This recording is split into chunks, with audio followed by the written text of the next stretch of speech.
প্রিয় দর্শক, সংবাদপত্রে বাংলাদেশ অনুষ্ঠান থেকে আমি রেজানুর রহমান আপনাদেরকে স্বাগত জানাচ্ছি। বিভিন্ন জাতীয় দৈনিকে প্রকাশিত খবরের বিশ্লেষণ নিয়ে আমাদের আজকের এই অনুষ্ঠানে অতিথি হিসেবে উপস্থিত আছেন সিনিয়র সাংবাদিক এম.এ. আজিজ। কেমন আছেন? আছি, ভালো আছি। পত্রপত্রিকায় প্রকাশিত কয়েকটা গুরুত্বপূর্ণ শিরোনাম আপনাকে একটু পড়ে শোনাই, তারপর আমরা আলোচনায় যেতে চাই। প্রথম আলো, বিক্ষোভে অতিরিক্ত বল প্রয়োগ করেছে আইন শৃঙ্খলা বাহিনী, নতুন 4 উপদেষ্টার শপথ, 8 জন উপদেষ্টার দায়িত্ব পুনর্বন্টন, সাবেক সেনা কর্মকর্তা জিয়াউল আহসানের 8 দিনের রিমান্ড, বগুড়ায় শেখ হাসিনার বিরুদ্ধে আরও একটি হত্যা মামলা দায়ের।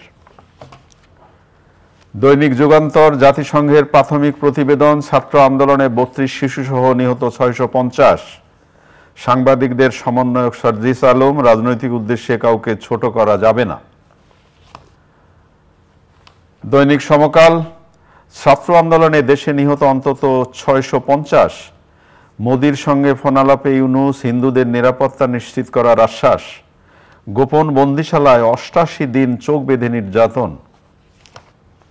কালের কণ্ঠের শিরোনাম, ছাত্র আন্দোলনের সংঘাতে নিহত 650, চিকিৎসার জন্য খালেদা জিয়া শিগগিরই বিদেশ যাচ্ছেন, আওয়ামী লীগ কেন্দ্রীয় নেতাদের পাশে না পেয়ে ক্ষুব্ধ মাঠের কর্মীরা। বাংলাদেশ প্রতিদিন, লুটপাটের মাস্টারমাইন্ড সালমান, ইউনূস মোদি ফোনালাপ, উপদেষ্টাদের দপ্তর বদল, মেডিকেল বোর্ডের সিদ্ধান্ত পেলেই বিদেশে যাবেন খালেদা জিয়া, র্যাবের সেই জিয়া রিমান্ডে। মানব জমিনের শিরোনাম, নজরদারির হোতা, গুম খুনের বিস্তার অভিযোগ, সেনা কর্মকর্তা জিয়াউল আহসান রিমান্ডে, কুমিল্লায় মাফিয়া শাসন।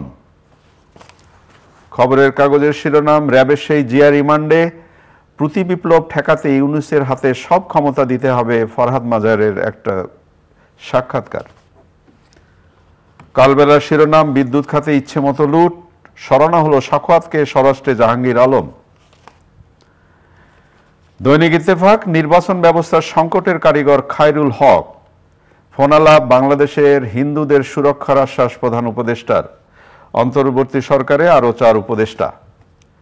দেশ রূপান্তর, 22 দিনের সংঘাতে নিহত 650, বন্ধ দপ্তরের লাখ টাকার চা চিনি, আয়নাঘর নিয়ে সমালোচিত জিয়াউল 8 দিনের রিমান্ডে। দৈনিক বাংলা, মোদিকে ডক্টর ইউনূসের ফোন, হিন্দুদের নিরাপত্তা নিশ্চিতের আশ্বাস, ফার্মার্স ব্যাংক কেলেঙ্কারির মূল হোতা মখা আলমগীর ও বাবুল চিশতি। ইনকিলাব, ভারতের এজেন্ডা বাস্তবায়নে গণমাধ্যম, দেশের সর্বত্রই দ্বিতীয় স্বাধীনতার ঢেউ, সচিবের বাসা থেকে বিপুল দেশি মুদ্রা উদ্ধার। দৈনিক জনকণ্ঠ, শপথ নিলেন আরও 4 উপদেষ্টা, ঢেলে সাজানো হচ্ছে অন্তর্বর্তী সরকারের প্রশাসন, প্রধান উপদেষ্টা কূটনীতিকদের ব্রিফ করবেন কাল। শিরোনাম শুনলেন, শেষ শিরোনামটি যেটা, ছাত্র আন্দোলনে 32 শিশুসহ 650 নিহত, 5 থেকে 6 আগস্টই 250 জন, জাতিসংঘের প্রাথমিক প্রতিবেদন। জাতিসংঘ কিভাবে প্রতিবেদনটা তৈরি করেছে, এটা আমার যদিও লিখেছে, তারা গণমাধ্যমের সাহায্য নিয়েছে। তো ধরেন জাতিসংঘের তদন্ত টিম তো বাংলাদেশে আসবে তদন্ত করতে, 1 সপ্তাহ করে, তখন হয়তো প্লাস মাইনাস হতে পারে। যদিও প্রাথমিক বলেছে, হ্যাঁ প্রাথমিক বলেছে, হয়তো এটা তদন্ত করলে প্লাস মাইনাস হবে। তবে এটা খুবই প্রয়োজন এই কারণেই, দেখেন আমাদের এখানে বিচার বিভাগীয় তদন্ত, কোনো ঘটনা ঘটলেই আমরা বলি বিচার বিভাগীয় তদন্ত চাই, কারণ এখনো বিচার বিভাগকে অন্য তদন্তের চাইতে, পুলিশি তদন্ত বা আমলা তদন্তের চাইতে বিশ্বাসযোগ্য মনে করা হয়। কিন্তু আমাদের দেশের যে আইন, 1900 আপনার কত সালের আইন আছে একটা, এই আইনটা হলো কমিশন ফর ইনকোয়ারি অ্যাক্ট 1965 বোধ হয়। এটাতে একটা দেওয়ানি কাজ করতে পারে এই কমিশন।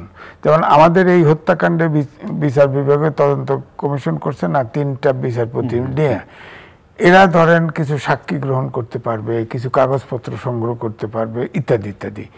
ওনাদের ফাইন্ডিং যাই হয় না কেন, এটা সরকারের কাছে জমা দিবে। কিন্তু ফৌজদারি আদালত ছাড়া কোনো হত্যাকাণ্ডের বিচার হয় না। ফৌজদারি আদালতে যখন যাবে তখন কিন্তু সাক্ষী প্রমাণ পুলিশি তদন্ত রিপোর্ট ইত্যাদি ইত্যাদি গ্রহণযোগ্য হবে। ওনাদেরটা গ্রহণ করতেও পারে, নাও পারে। কিন্তু জাতিসংঘের যে তদন্ত কমিটি, 193টা দেশ জাতিসংঘের মানবাধিকার সার্বজনীন মানবাধিকার থেকে শুরু করে নির্বাচন সংক্রান্ত তদন্ত, এই যে পিস মিশন পাঠানো, অনেক কিছুতে আমাদের বাংলাদেশও স্বাক্ষরকারী। তো তাদের তদন্তটা কিন্তু গ্রহণযোগ্য হবে। সুতরাং আর এরপরেও আমাদের যে ভয়াবহ দৃশ্যটা ঘটে গেছে ছাত্র আন্দোলনের ক্ষেত্রে, এখানে একটা বিশ্বাসযোগ্য তদন্ত হওয়া উচিত। আমার ধারণা জাতিসংঘ যদি বিচার করে এবং সরকার যদি তাদের সহযোগিতা করে, তাহলে একটা নিরপেক্ষ তদন্ত হবে এবং তার প্রেক্ষিতে যিনি দোষী তার বিচার হবে। তারা আইনের, এবং আইনটাও যেন এই আগের সরকারের মতো না হয়, আইনটাও কিন্তু যেন এটাও গ্রহণযোগ্য হয়। যেমন ধরেন আপনি একটু পড়লেন যে মামলা হচ্ছে, এই যে মামলা বিক্ষিপ্তভাবে হচ্ছে, আমি একটা উদাহরণ দিই। একই মামলা, যেমন ডেইলি স্টারের সম্পাদককে 30টা 40টা জেলায় মামলা দিয়েছিল। এই মামলাটা একটা করলেও যা, 30টা করলেও তাই। তো এখন যেভাবে মামলা, ধরেন আমি উদাহরণ দেই, প্রধানমন্ত্রী সহ 101 জনের বিরুদ্ধে মামলা হয়েছে বগুড়ায়, 101 জনের বিরুদ্ধে কিন্তু। আচ্ছা, আবার ওই যে উপদেষ্টা সালমান রহমান এবং আইনমন্ত্রীর বিরুদ্ধে এই নিউ মার্কেট থানায় একজন মারা গেছিল হকার, সেই হত্যাকাণ্ডে সাথে জড়িত করেছে। তো ব্যাপারটা আগের সরকারের সময় পুলিশই একটা ঘটনা যদি ঘটে, যেমন বোম ফাটে নাই, গাড়ি পড়ে নাই, অথচ গায়েবী মামলা হয়ে গেছে, মানে যিনি মারা গেছেন তার বিরুদ্ধে মামলা হচ্ছে। তো এইভাবে বিশ্বাসযোগ্যতা থাকতে পারে। সালমান রহমান তো ডাইরেক্ট ওখানে হত্যা করতেও যায় নাই, আনিসুল হকও হত্যা করতে যায় নাই। মানে এটা যে হুকুমের আসামি বোধহয় বলে না, এটা হলো যে আমাদের যে আন্তর্জাতিক অপরাধ ট্রাইব্যুনাল আছে, এটা একটা ওপেন এন্ডেড আইন, মানে এটার ভিতরে সব কিছু ঢুকানো যায়। আপনার এত ধরেন যিনি ক্রাইম করেছে তার সহযোগী, তার সমর্থক, সবাইকে ঢুকানো যাবে। রেপ কেস থেকে শুরু করে চুরি, খুন, রাহাজানি সব এই কেসের আইনের মধ্যে আছে। এখন ধরেন একটা এই কেসগুলো যেটা হয়েছে, আমার কাছে মনে হয় উৎসাহী ব্যক্তিরা করেছে। এটা তো সরকার এ পর্যন্ত কিন্তু সরকার সরাসরি কোনো কেস করেছে এটা আমার চোখে পড়ে নাই। তো এই জন্য আমি বলছি যে ধরেন অনেক আপনি দেখবেন ছোট ছোট উকিল আছে, তারা একটু আলোচনায় আসার জন্য, প্রমিনেন্ট হওয়ার জন্য অনেক কেস এরকম করে বসে। আপনার ধরেন এই যে সালমান রহমান এবং আনিসুল হক সাহেবের যে কেসটা করেছে, সেটা কিন্তু একটা ইয়াং উকিল করেছে। হ্যাঁ, ক্রাইম হলে তা করবে না আমি এটা বলছি না, কিন্তু একই কেস যদি বারবার ঘটে এটা তো ঠিক হবে না। হয়তো এই কেসগুলো যে দেওয়া হয়েছে, এই কেসে তো পার্টিকুলার ওই কেসের মেরিট যেটা বলে মেরিট কিন্তু প্রমাণ করা কঠিন। কিন্তু হয়তো যেহেতু অনেক ঘটনা ঘটে গেছে, এটা সাক্ষী প্রমাণ, যে সাক্ষী এবং প্রমাণ লাগবেই, তাছাড়া তো কেস তো হবে না। এখন নিউ মার্কেটে যে খুন করছে উনি আপনার হুকুমের আসামি হইতে পারে বা সহযোগী, তো হুকুমের আসামি তো এই দুজনকে প্রমাণ করা কঠিন হবে, আবার সহযোগী কঠিন হবে। কারণ হুকুম আসামি যেমন প্রধানমন্ত্রীকে, সাবেক প্রধানমন্ত্রীকে সম্ভব, কারণ আপনাদের টেবিলেই যখন কোনো আওয়ামী লীগের নেতা কর্মী আসতো টক শোতে, তখন কিন্তু সব কথার ভিতরে মাঝখানে একটা কথা অবশ্যই বলতো, বঙ্গবন্ধুর কন্যা শেখ হাসিনা মাননীয় প্রধানমন্ত্রী তিনি এটা চান বা তিনি এটা করেন বা তিনি এটা করবেন। অর্থাৎ এই সাক্ষী কিন্তু মিডিয়ার টকশো থেকে বহু সাক্ষী বার করানো যায়। এবং এখানে কিন্তু আপনার এই আইনে যে আন্তর্জাতিক অপরাধ ট্রাইব্যুনাল, আপনারা কোনো সাক্ষী না, হ্যাঁ, আপনারা কোনো সাক্ষী হবেন না।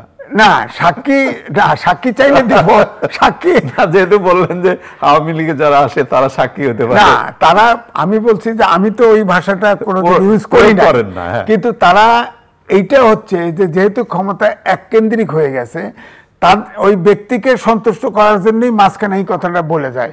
অনেক সময় অপ্রাসঙ্গিক ভাবেও কিন্তু যুক্ত করা হয় কথাটা। তার মানে নিশ্চয়ই এখন থেকে প্রচার মাধ্যমে যারা কথা বলেন, বিশেষ করে বিভিন্ন টক শোতে, তারা নিশ্চয়ই একটু সচেতন হবে যে আমিও সাক্ষী হইতে পারি।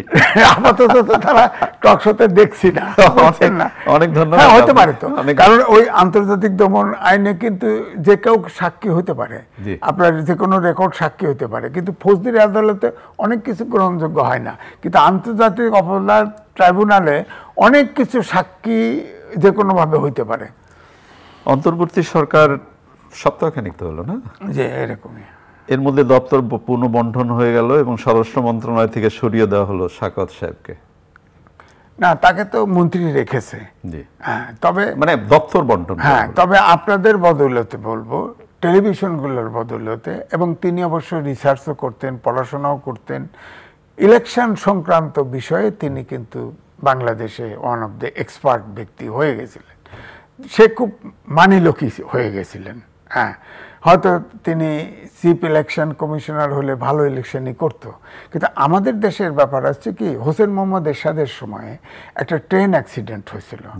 তো তার যে কমিউনিকেশন মন্ত্রী, যোগাযোগ মন্ত্রী, তাকে প্রশ্ন করা হয়েছে, আমি নামটা বলছি না, প্রশ্ন করা হয়েছিল যে ভারতে অমুক ট্রেন হওয়ার পরে মন্ত্রী রিজাইন করেছে, আপনি কি পদত্যাগ, দায় নিয়ে পদত্যাগ করবেন কিনা?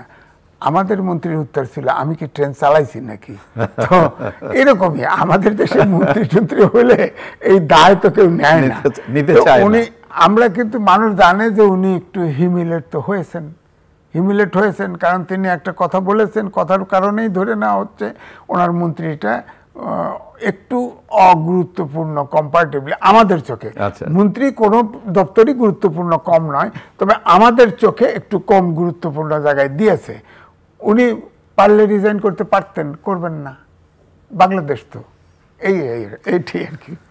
সাংবাদিকের উদ্দেশ্যে সাজিস আলম বলেছেন যে আমাদের সেই এখন জনপ্রিয় নেতা এবং এই ছেলেদের কথা শুনবার জন্য আমরা উন্মুখ হয়ে থাকি, কি অবলীলায় মানে বিদ্রোহের কথা, সত্য কথা আমাদের ছেলেমেয়েরা এখন বলছে। রাজনৈতিক উদ্দেশ্যে কাউকে ছোট করা যাবে না, এই কথাটা তো অত্যন্ত গুরুত্বপূর্ণ। ও ছেলে মানুষ হলেও ভালো কথা বলে। না, এখন আর ছেলে মানুষ না, ও কথা শুনবার জন্য আমরা হা করে থাকি না। সেটা হচ্ছে কি, এটাই একটা আশ্চর্য। কোনো সংগঠন না, কিচ্ছু না, কিন্তু সারা বাংলাদেশের সব ছাত্র সংগঠন যে কোনো একটা সমন্বয়কের কথা কোনোভাবে, মানে ইউটিউবের মাধ্যমে বলে দিলেও ওই কথাই ফলো করে। মানে এত তাদের একটা, এটা হলো বয়সের কারণ। বয়সে কিন্তু তাদের ভিতরে কোনো, শুধু বয়সের কারণ না, সত্য বলার কারণ একটা, যে আমি অবলীলায় সত্য বলতে পারি এবং আমি অবলীলায় প্রতিবাদ করতে পারি। ইয়াংরা তো সত্য কথা আমাদের, এর আগে তো আমরা ইয়াংদের দেখেছি না, এর আগেও তো আমরা ইয়াংদের দেখেছি। আমরা এরকমই কোঠা আন্দোলনে আরো নেতা ছিল, তাদের নিয়েও কিন্তু সমালোচনা ছিল। হ্যাঁ, কিন্তু এদের নিয়ে সমালোচনা ওইভাবে নাই।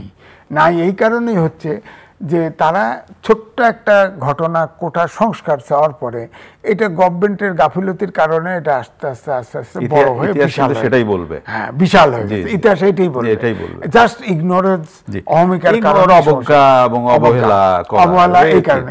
একটু প্রথম দিকে যখন কোঠা তোকার ধরেন, ওই সময় জাস্ট আলোচনায় বসলেই সমাধান হয়ে যেত, কিন্তু এইটুকুই না করে এই জিনিসটা গড়াইতে এই জায়গায় চলে আসছে, একদম সরকারি পতন হয়ে গেছে।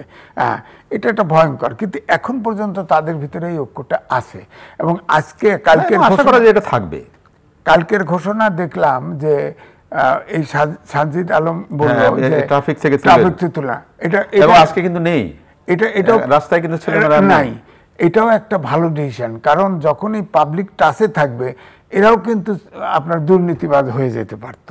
আমার একটা এক্সপেরিয়েন্স আছে এ ব্যাপারে, অনুমান থেকে একজন বলছে, এক ড্রাইভার, আমি রাত্রেবেলায় একটার সময় আসতেছি, তো এরকমই তারা ওই টোকেন দিচ্ছে গাড়িতে, মানে এক জায়গায় টোকেন দিলে চেক করে তো গাড়িগুলো রাত্রে, গভীর রাতে, আমি তো একটার সময় বাসার পাশে, তো চেক করে তো আমার নিউজ পেপারের গাড়ি অফিসে গাড়ি দিয়ে পৌঁছাচ্ছে, আমার গাড়িও দেখলাম যে 8-10টা গাড়ির পেছনে লাইন লাগালো। আমি তখন সেটা তো নিয়মে থাকা উচিত। আপনার গাড়িটা লাইনে দাঁড়াবে না কেন? দাঁড়ানো উচিত। না, চেক করার লাইনে দাঁড় করছে।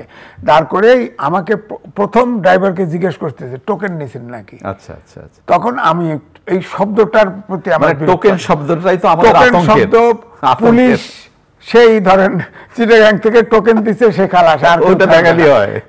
এই টোকেন এই ব্যবসা থেকে শুরু করছে। আমি বলছি এই টোকেন এত পুলিশ করে, তোমরা এগুলি করতেছো কেন টোকেন আর এত গাড়ির লাইন। তখন খুব ভদ্রভাবে আমাকে বললো যে গাড়ি চেক করতেছে আর কি, কারণ গাড়িতে চেক করে একবার অনেক টাকা পয়সাওয়ালা স্বর্ণ টর্ণ ধরছে তোরা। তো যাই হোক, এই যে স্বর্ণ ধরছে বা অনেক টাকা পয়সা উদ্ধার করছে একটা গাড়ির থেকে, কারণ এইভাবে অনেক বাংলাদেশে তো বললাম না যারা টাকা আলা সবাই ধরুন, এই যে দেখেন এক সিনিয়র সেক্রেটারি বাসায় এতগুলো টাকা পাওয়া গেল, অনেক 3 কোটি টাকা পাওয়া গেছে, বাসায় রেখে দিয়েছে। আমি টেলিভিশনে যখন তার টাকার বস্তা খুলে পুলিশ করছে, তখন আমি অবাক হয়ে গেলাম যে একটা মানুষের কত টাকা লাগে। আমি নাম বলবো না, একটা বর্ষিয়ান নেতার বাসায় গ্রামের বাড়ির থেকে বিদেশি কারেন্সি এবং দেশি কারেন্সি এরকম অনেক বের করছে, আগুনে পোড়ায় দিছিল না। তার সেটা তো সবাই জানে, সে আওয়ামী লীগ নেতার অবশ্যই। তারা ব্যাংকে রাখা টাকা নিরাপদ মনে করে না, ব্যাংক যদি সিজ হয়ে যায়। এই জন্য হচ্ছে কি 10টা গাড়ি যদি এইভাবে পাওয়া যায়, একটাতে ছেলে তো যদি ওখান থেকে টাকা পয়সা। আমি এই জায়গায় আপনার সাথে, এই সন্তানেরা এখন পর্যন্ত যারা মাঠে ছিল তারা কিন্তু সেই দৃঢ় মনোবল নিয়ে আছে, তাদেরকে আমাদের সেলুট করতেই হবে। এখনো তাদেরকে আমরা বেশি দিন থাকা উচিত না, অবশ্যই তারা এখন এই যে আজকে থেকে শিক্ষা প্রতিষ্ঠান খুলে যাচ্ছে, এখন তো আমরা মনে করি যে আমাদের প্রিয় সন্তানেরা শিক্ষা প্রতিষ্ঠানে যাবে, তারা পড়াশোনা করবে। বাংলাদেশে আবার যে শিক্ষার যে সেই যে ধসটা নেমেছিল, সেইটা বোধ করে আমাদের তুলে ধরা খুব জরুরি দরকার। আপনার প্রত্যাশা কি? প্রত্যাশা হতে ধরেন এই শিক্ষাটা ওয়াহিদুদ্দিন মাহমুদ, তিনি অর্থনীতিবিদ হিসেবে পরিচিত হলেও তিনি কিন্তু ইউনিভার্সিটির শিক্ষক, খুবই যোগ্য মানুষ।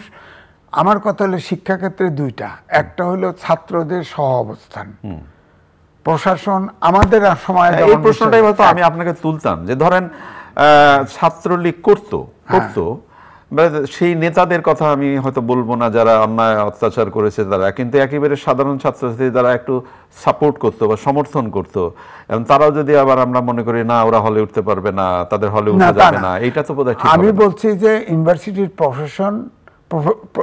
প্রশাসন আপনার সিট অ্যালোকেট করবে মেধার ভিত্তিতে বা যে ভিত্তিতেই করুক, তাদের ফ্রিডম, স্বায়ত্তশাসন, তাদের ফ্রিডম, তারা এটা করবে। আর যে কথা আপনি বলছেন যে অপরাধ করেছে তার বিচারের জন্য আইন আছে, কিন্তু এখানে সহাবস্থান এবং সব প্রতিষ্ঠানে, বিশেষ করে বিশ্ববিদ্যালয়ে, যে আপনার এটা না হলে তো বৈষম্যটা থেকেই যাবে। হ্যাঁ, সংসদ নির্বাচন দিলে ওরা কিন্তু এক্সট্রা কারিকুলামে ব্যস্ত হবে, এইটা করা। আর দ্বিতীয়ত চতুর্থ শিল্প বিপ্লবের উপযোগী শিক্ষা ব্যবস্থায় নিতে হবে, নাইলে আগামী 10-15 বছর পরে। মানে আপনারা ফিনল্যান্ডের শিক্ষা ব্যবস্থা নিয়ে যেভাবে দৌড়াদৌড়ি করলেন, তোড়জোড় করলেন, নিশ্চয়ই একটা জায়গায় আসবে আমাদের বাস্তবতার নিরিখে শিক্ষা ব্যবস্থাকে ছাত্রছাত্রীদের ঘাড়ে না ওই বোঝাটা তুলিয়ে দেওয়া উচিত না, খুব তোলা। এখন এইটা হবে, কালকে বদল করে আবার আরেকটা হবে, মানে ওরা কনফিউজ যে আসলে কালকে যেটা বলছে আজকে সেটা থাকবে কিনা, বা আজকে যেটা বলছে কালকে সেটা থাকবে। অনেকবার শিক্ষা ব্যবস্থার পরিবর্তন হয়েছে না গিনিপিগের মতো, এটা হওয়া উচিত না, একটা জায়গায় সেটেল করা। একেবারে শেষ প্রশ্ন, মোদি ফোন করেছিলেন আমাদের প্রধান উপদেষ্টাকে,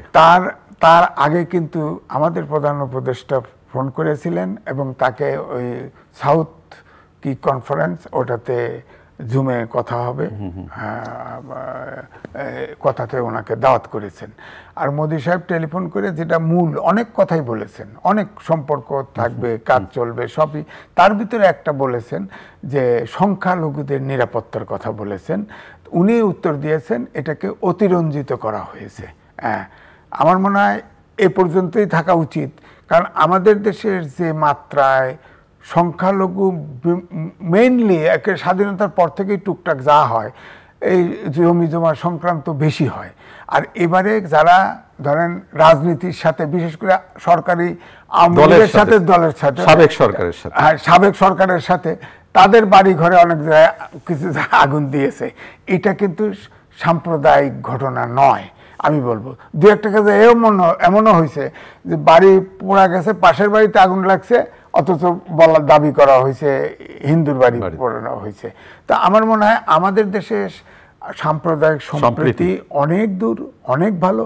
বিতর্ক কম বেশি করতে পারি, আমি তাও একথা পরিষ্কার বলবো, ভারতের মতো অত খারাপ অবস্থা বাংলাদেশে নাই। সাম্প্রদায়িক সম্প্রীতি ভারতের চাইতে আমাদের এখানে অনেক বেশি ভালো আছে। অনেক ধন্যবাদ আপনাকে। প্রিয় দর্শক, আমরা যে বিষয়গুলো নিয়ে কথা বললাম, একেবারে শেষের দিকে সাম্প্রদায়িক সম্প্রীতির কথা বললাম। আমরা আমাদের এই প্রিয় মাতৃভূমি সাম্প্রদায়িক সম্প্রীতির একটা উজ্জ্বল দৃষ্টান্ত। এই দৃষ্টান্তকে আমরা যেন রক্ষা করি। ভালো থাকবেন। আগামীকাল নিশ্চয়ই এই সময় আবার কথা হবে। খোদা হাফেজ।